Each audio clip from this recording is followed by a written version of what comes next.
live. You're listening, hopefully.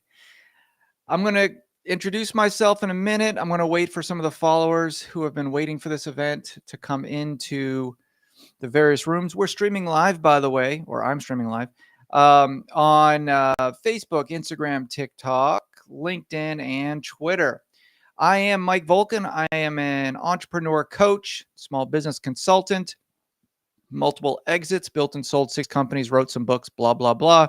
But anyway, these are my open office hours. I hold them once every 2 weeks, I think, every other Wednesday. And I'm here to answer your questions. If you have any questions about a business, about a challenge you're having, you can ask in the chat. I have all the chats up here, and I'll be listening while I read my prepared questions. I take my prepared questions, which are questions that are submitted to me through my newsletter and through my website every week. And I use those. If there aren't any live questions, I use those to reference. So nonetheless, let me go ahead and get started. I want to, let's replace this. Hold on one second. Let's do open office hours. Ask me anything. I'm an entrepreneur coach. Here we go. Putting that live and bam. Okay. So I'm going to read for some prepared questions for now. Again, if you're just following me, you can ask me questions you have about your business. For those of you who don't know, I run Titan Entrepreneur Group, titanentrepreneurgroup.com, Titan. And if you missed my webinar on the best AI tools that my clients use to grow their business, definitely want to check that out. I'll send you a recording. Just go ahead and ping me. Go to Titan Entrepreneur Group and reach out to me. I'll send it to you. Let's see. Ask me any questions you have about your business or being an entrepreneur. Let's do it. All right. Hopefully that's scrolling. It's not scrolling. Okay. So anyway, we're going to go ahead and live. I'm going to go ahead and pull up my sheet of prepared questions that people have asked me. In the meantime, I am waiting for your questions live, because if you're live, you get priority. I'm going to answer anything. But in the meantime, if you just want to listen in and learn a little bit about business, learn a little bit about what's going on in the world of entrepreneurism, we're going to be talking about that for the next half an hour. Okay. By the way, I get asked a lot, what is this drink? I drink it every day. I drink it a lot on my meetings and on my webinars. This is Hydration Hero. Has 1,000 milligrams of electrolytes, no artificial sweeteners, no sugars, tastes delicious. I don't know the website, but just Google Hydration Hero. It just replaces Gatorade. It's healthier than water. It's pretty tasty. It has like tart cherry in there, but it's quite tasty for something with 0 sugars, and it's great. It's very hydration heavy with all the electrolytes, way more than Gatorade. I don't drink Gatorade, by the way. It has lots of artificial dyes. It's actually banned in a lot of countries. And anyway, little life tip for you: don't do Gatorade. But this is all natural stuff, and it's really, really tasty, and it's delicious. And it's really tasty and it's nutritious. All right, getting ready for your questions live. I'll take some as priority, but right now I have a list. I'm looking off to my right of questions that people have asked me over the week. So I'm going to get to that. James, in a small town outside of Los Angeles, California, owns an e-commerce shop, and he asked me, how can I effectively use Facebook ads to target customers for my online apparel store? Okay, so here's James. He owns an apparel store in LA, which is probably pretty competitive. Apparel, that whole branding type of personal branding type of store. So first of all, your apparel store shouldn't be generic. Let's just take Gymshark, for example, who came on the scene a few years ago. They're competing with major players like Nike and Under Armour and all that stuff. Gymshark came aboard, created a brand now worth hundreds of millions of dollars. How did they do it? They had a very specific audience, gym goers. Okay. So create a target audience, really understand the interest of your audience. And once you do that, you're going to be able to market to them better, bring more qualified leads into your store. Understand their age, understand the style, not just what kind of clothes they wear, but kind of style. What do they like to do? And then what's their location? Then what I want you to do is run retargeting ads, because a lot of times people see you, and as a new brand, they might not buy right away. The retargeting ads will bring them back to your store. Um, all the people who visited your websites will then come back later. So retargeting ads will put banner ads on any other site that holds retargeting space. They get a couple cents for every click, and then they come back to your place. So it's a really great way for you to be scattered all over the internet, just because somebody visited your site once. So I want you to really highlight your unique selling propositions and always have a promotion going, whether it's a promotion tied to a holiday or promotion tied to some kind of milestone event. Promotions move product. So, and by the way, nothing less than 10%. It's been shown through various studies that 10% doesn't pay for itself in terms of the ad costs or the time to put the ads together. So 10% or more for a promotion, and get yourself a unique selling proposition. What do you really stand for? We can go through a whole seminar of like what a unique selling proposition is, but really, for the sake of this open office hour session, is just Google how to create unique selling proposition. There's various workbooks and worksheets to go through. Work with ChatGPT or Google Gemini a little bit on that. And I'm sure there's a custom GPT on USPs, unique selling proposition. So go through that exercise and you will see better converting leads, even more leads on your website. Okay. Do I have any live questions? No. Okay. We're going to go on to the next prepared question. Lily, a consultant in Manhattan, New York, can you suggest strategies to acquire my first 10 consulting clients in the financial services sector? That's kind of my sector. I've worked a lot with financial services companies. So I'll tell you, that could be a big question. We could be here for a long time, but I'm going to give you the very basic overview of how to get your first few clients as a financial services consultant. Now, just that term, financial services consultant, could mean a lot of things, but I'm going to tell you right here, number one, financial advisors, the financial industry, they love to network. They love to do their in-person networking. So get out there and network. If you're an introvert, pick a different marketing plan. But if you're anything but an introvert, get out there and network. There's events and conferences and seminars. There's meetup groups. So just check them out. In fact, go to meetup.com. Check out what networking events you could do with wealth managers or financial advisors. There's got to be some. Offer free consultations, or audits, depending on what kind of niche you're going through it for. If you could do an audit, that'd be great. But have a different call to action than just free consulting session. That's too bottom of the funnel. I like to have a call to action that positions you as an expert. So do a white paper, industry report, something like that allows them to download something in exchange for their email. You want to build your email list. Okay. I want you to leverage LinkedIn as well. And also industry publications. Reach out to industry publications. See if you can provide some articles for them, some free content. That always would help well. I mean, you're probably going to get 99 no's before you get a yes, but that one yes will give you the credibility you need and also bring you some leads for however long that piece of content is around, whether it's an online industry publication or in paper, paper one. Just go for them. Make a list. Have a VA scrape the internet for any kind of industry publication and get their contact information of all the journalists or writers working for them, and seeing if you can friend them on LinkedIn and ask if you can provide some content as an expert. Okay. Great.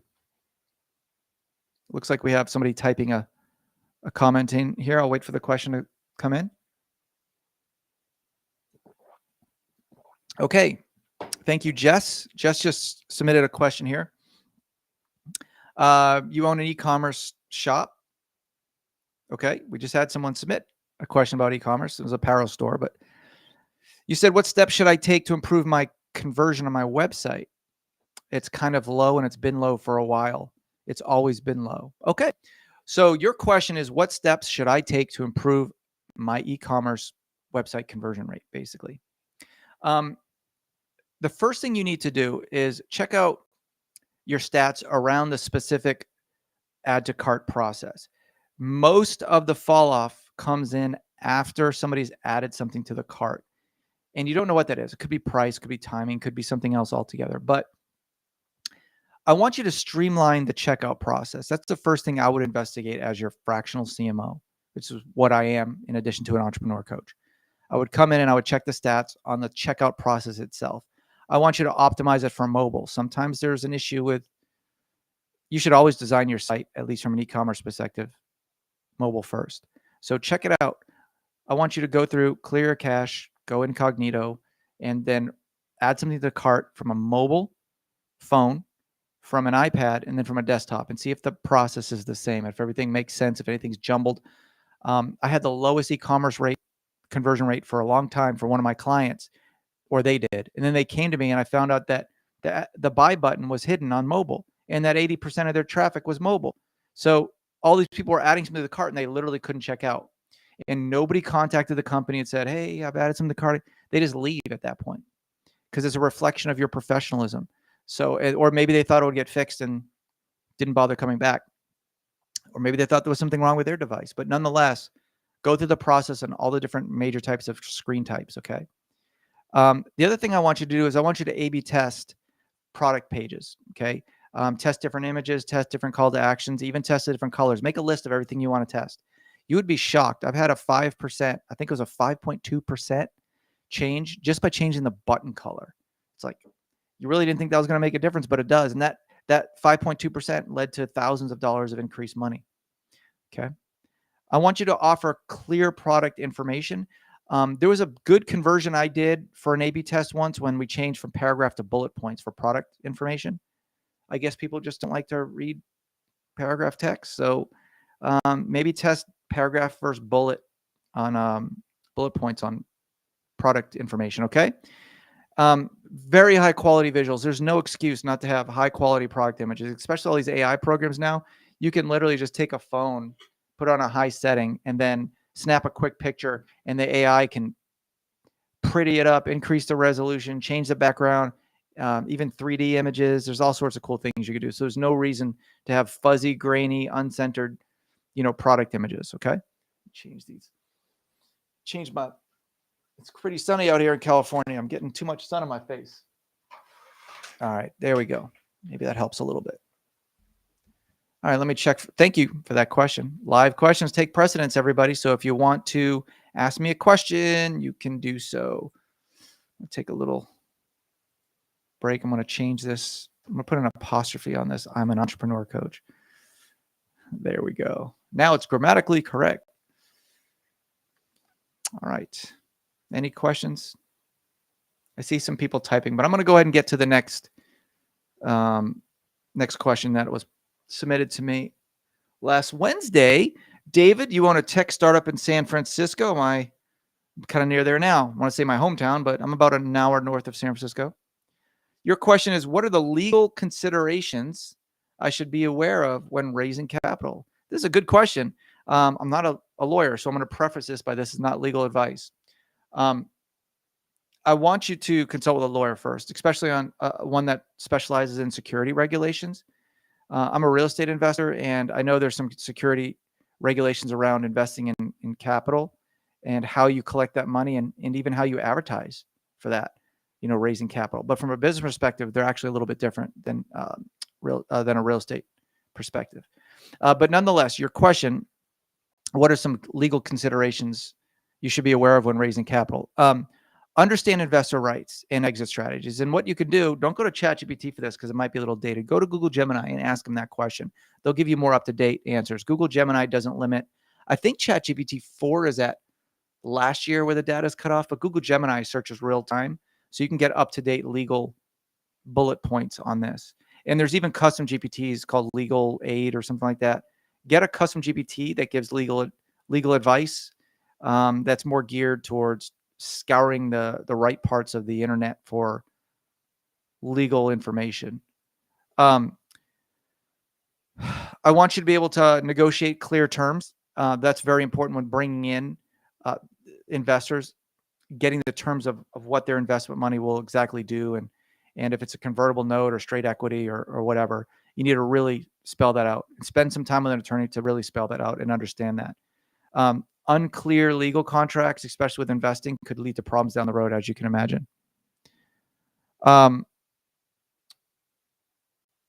Let's see. What else do I want to say about that? Yeah, funding agreements, legal terms and conditions. Um, yeah, that's it. Sorry, I just got a note here from my kid's preschool. I just need to make a note. Pick up. Okay, I'm going to wait for another live question to come. Actually, one just came in, so let me just.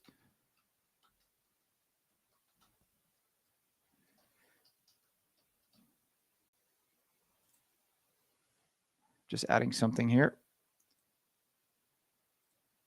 Okay, let's see here. Question. Anna, you own a health and wellness, a med spa. Okay, you own a med spa in Denver, and you want to know how to create a compelling value proposition for my app. Okay, so you own a med spa, but you have an app. Got it.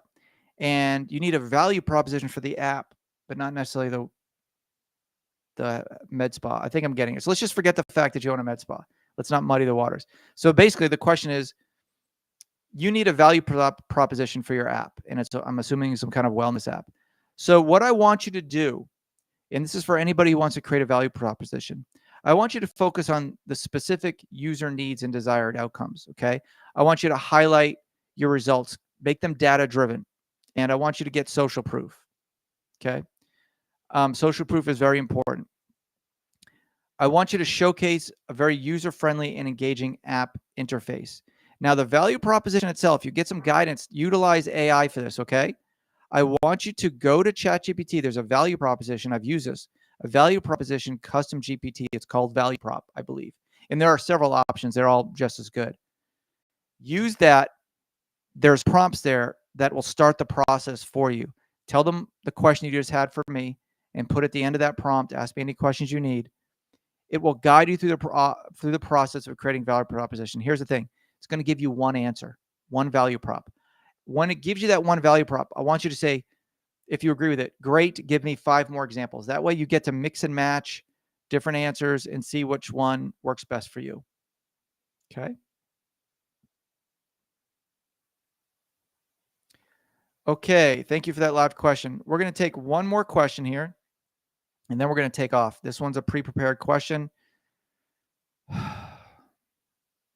Let me see. There's actually several questions I could go through. I want to see which one I want to answer now. Okay, here's a good one. Aiden, who owns a educational app, web app, targeted at high school students. He wants to know what features are crucial for success of an educational app targeted for high school students. I said he, but Aiden could be either way. So he or she, although it's spelled AIDEN. So I think that's a boy, or a man, but nonetheless, doesn't matter. The question is, what features are crucial for success of an educational app targeted at high school students? Okay, here's what I want you to know is that gamification is hot. I want you to incorporate gamification and interactive elements for engagement. Okay, I want your content aligned with the specific curriculum standards. Okay, so if it's math, or even more in detail than that, geometry, I want your content aligned around that. Okay, and I want you to personalize the learning path. Personalization is hot, especially for apps.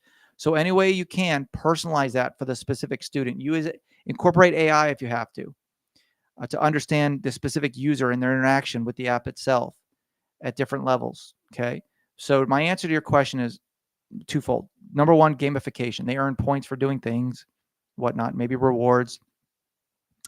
And then also offer interactive elements through personalization. And then as a subsequent, subset of that is align your content with that specific curriculum. So it may be targeting high school students, but what specific subjects of that will allow you to further target that user and personalize that app experience for that user. Okay. All right, everybody. I hope you enjoyed this open office hours. We do this every other Wednesday. Please touch base with me and ask me any questions you need between this Wednesday and 2 Wednesdays from now. You can ask a question and I'll answer it most likely live through an open office hour. Go to titanentrepreneurgroup.com, select the contact us button, and ask me that question. All right. Thanks very much. Thanks very much, everybody, for joining me, and we'll see you